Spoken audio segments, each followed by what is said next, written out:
মধ্য ফাগুনে এখনো অতটা প্রখর নয় সূর্যের তেজ, তবে দিন কয়েক বাদই বাড়বে প্রকৃতির রৌদ্র রূপ। তখন অবধারিতভাবেই বাড়বে বিদ্যুৎ চাহিদাও। সে সময় পর্যাপ্ত বিদ্যুৎ মিলবে নাকি সইতে হবে লোডশেডিং, গত কয়েক বছরের অভিজ্ঞতায় জনমনে এমন শঙ্কা থাকেই স্বাভাবিক।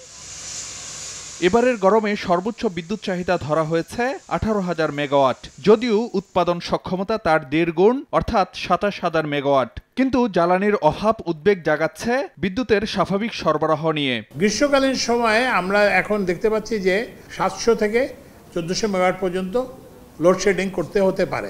সম্ভাব্য চাহিদা মেটাতে বিদ্যুৎ বিভাগের পরিকল্পনার বড় অংশ জুড়েই গ্যাস, কয়লা, ফার্নেস ওয়েল ও আদানি নির্ভরতা। পিডিবির পূর্বাভাস বলছে, গ্যাস ভিত্তিক বিদ্যুৎ কেন্দ্র থেকে 6,200 মেগাওয়াট, ফার্নেস ওয়েল থেকে 3,500, কয়লা ভিত্তিক সব কেন্দ্র পুরোদমে চালু।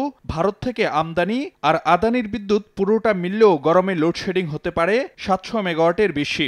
তবে বিপুল দায় দেনা, অর্থ সংকট আর অতীত অভিজ্ঞতা বিবেচনায় উৎপাদনের এ লক্ষ্যমাত্রা পূরণ বড় চ্যালেঞ্জ। 1 থেকে 3,000 মেগাওয়াট লোডশেডিং হতে পারে, ডিপেন্ডিং অন এই যে কতগুলা ফ্যাক্টরের মধ্যে যত কিছু এর মধ্যে যে কোনো একটা জিনিস যদি হয়ে যায়, সবগুলা ফ্যাক্টর ঠিক থাকতে হবে। এবং তার মধ্যে সবচেয়ে বড় ফ্যাক্টরটাই হচ্ছে ডলার। আলটিমেটলি এটা ডলারই ডিটারমিন করবে আমরা বিদ্যুৎ ঠিক মতো পাবো কি পাবো না। ডলার থাকলে তারা গ্যাস, কয়লা, তেল কিনতে পারবে। একটা ছিল যে আমাদের বিল পেমেন্ট, বিলগুলো কত আপডেট করা যায়। ওই সময় কিন্তু 70-80% লেভেল আমাদেরকে হলো গভর্নমেন্টকে সাপ্লাই করতে হবে, হুইচ ইজ ভেরি চ্যালেঞ্জিং। মানে আনলেস আমাদের ওই পরিমাণ যদি তেল না থাকে, আমাদের প্রিপারেশন না থাকে, এটা কিন্তু খুব ডিফিকাল্ট হয়ে যাবে। তবে পিডিবির আশ্বাস, জ্বালানি আমদানিতে ডলার সংস্থানের নিশ্চয়তা পাওয়ায় গরমে সহনীয় রাখা যাবে পরিস্থিতি।